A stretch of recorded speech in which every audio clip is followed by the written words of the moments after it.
مساء شريف وعظيم على الكل. كنت عملت فيديو سابق قلت فيه ان في فرصة في امريكا 2025 كاس العالم للأندية اللي هيشارك فيها النادي الاهلي المصري، وكاس العالم الورلد كاب اللي هيشارك فيه بنسبة 90% منتخب مصر، وبرضه هيقام في امريكا طبعا بالاضافة الى المكسيك وكندا. لكن في ناس كتيرة كانت بتبعت اسئلة، حبيت اجمع كل الاسئلة ديت واجاوب عليها في الفيديو دوت. تقديم على تذاكر سواء كاس العالم للأندية او الورلد كاب 2025 و2026، والاتنين زي ما قلت هيقاموا في امريكا. المكان الوحيد المعتمد والرسمي لحجز التذاكر هو موقع الفيفا، FIFA.com. موقع الفيفا بيمنح التذاكر اللي هيحصل عليها الجمهور او المشاهدين وفقا للولايات والاستادات المخصصة في الولايات ديت لاستضافة كاس العالم للأندية وكاس العالم الورلد كاب. عشان برضو الناس اللي ملهاش في الكورة بس بتحب تشجع المنتخب او النادي الاهلي، تحديد الاستادات وتحديد الولايات هيكون في خلال هذا العام اللي هو 2024. فتقدر تخش وتابع الموقع لحد ما تبدأ تنزل الفيفا التذاكر ديت بشكل رسمي. تذاكر الفيفا بتبقى في حدود طبعا على حسب الدرجات، الدرجة الثالثة بتبقى في حدود من 75 ل $100، الدرجة الثانية والدرجة الأولى وطبعا الممتاز أو اللي هي المقصورات والحاجات دي بتوصل لحد $5000. فتقدر اللي انت تعرف وتحدد انت عايز تشتري ان تذكرة، تقدر تشتري أكتر من تذكرة لأكتر من مباراة. طبعا ده مع تحديد الأندية أو المنتخبات اللي هتشارك في المستقبل، بلس الاستادات اللي هتقام فيها هذه المباريات. وطبعا الاستادات الاشهر والمعروفه موجوده في ولايات في كاليفورنيا زي استادات لوس انجلوس، وموجوده في نيويورك، وموجود في طبعا في تكساس، وموجود في بوسطن او ماساتشوستس. في كذا ولايه من الولايات المشهوره جدا هتستضيف ماتشات كاس العالم وكاس العالم للانديه. طيب، في 15,000 فرصه للمصريين في التقديم على تذاكر الفيفا. 15,000 تذكرة اللي هتطرح ليهم سواء في ماتشات كاس العالم أو كاس العالم للأندية هتبدأ زي ما قلت تطرحها موقع الفيفا الرسمي. وتقدر لما تحصل على التذكرة تقدر تقدم على إجراءاتك، طبعا تكون مسبقة وتكون مقدم معاها على الفيزا بتاعتك. أنا رشحت قبل كده وجهة نظري أو طريق بروفيشنال أو يعني صحيح في التقديم يكون من خلال شركات سياحة. انا مش عايز افضل شركات سياحة معينة، انا عايز اقول ان ممكن تكون في شركات سياحة كتيرة جدا موجودة تقدر من خلالها تعمل الفايل كيس بتاعك، ان هي شركة سياحة بتحدد لك البرنامج السياحي او الزيارة بتاعتك. لان في ناس كتيرة جدا مش بتيجي عشان بس تتفرج على ماتشات، بتيجي از يعني فيزيتورز تورز، يعني يتفرجوا وينبسطوا ويعملوا سياحة في الدول أو الولايات تحديدا اللي هتقام فيها المباريات. وكل ولاية ليها طبعا مجالها السياحي وأماكنها السياحية، فتبقى شركات سياحة مختصة بالموضوع ده، هي اللي بتحجز لك الفنادق، هي اللي بتحجز لك تذاكر طيران، هي كمان اللي بتحجز لك التيكتس لو انت عايز بتاعت الفيفا. وبتبدأ بعد كده تطلع على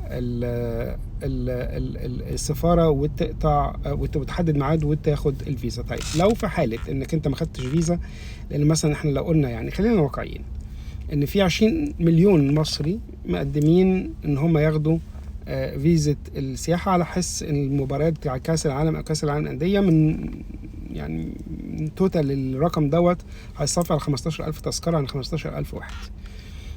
لو انت بقى ما توفقتش وما خدتش الفيزا، من حقك تسترد التذكرة بتاعتك، من حقك اللي انت ترجعها لموقع الفيفا.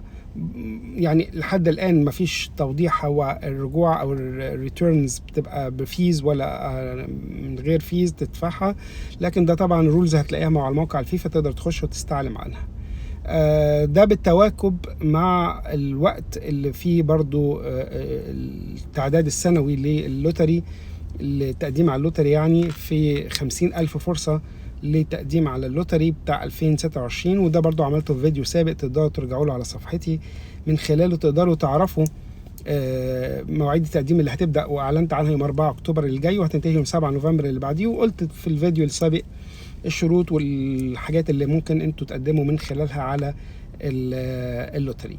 انت لما تيجي فيزا لوتري افضل ما تيجي باي شكل اخر، سواء سياحه او زياره او اي شكل اخر، لان اللوتري زي ما قلت بيديك الجرين كارد قبل كل شيء، فبيبقى معاك ورق، فبتقدر تقدم على اشغال، وتقدر تقدم على رخصه، وتقدر تقدم على بنفيتس الحكومه. وطبعا برضو كل ولايه ليها اختلاف عن الولايه الاخرى في البنفيتس بتاعتها. ولايه زي كاليفورنيا بتدي الميديكال فري، بتدي فود ستامب، بتدي كاش ايد، بتدي فاينانشال ايد كمان للناس اللي عايزه تدرس.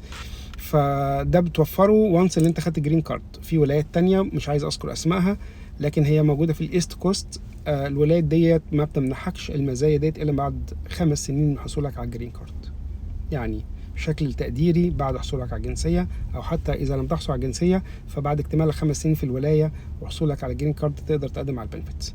لكن ولايه زي كاليفورنيا، تحديد كاليفورنيا، تقدر تقدم على البنفيتس ديت بعد حصولك على الجرين كارد مباشره. وفي بعض البنفيتس ممكن تقدر تاخدها اذا لم تحصل على الجرين كارد، زي الامرجنسي ميديكال في حاله الطوارئ. بتقدر الدولة تتكفل، أو الولاية تحديدا يعني، تتكفل بمصاريفك العلاجية في حالة الطوارئ فقط.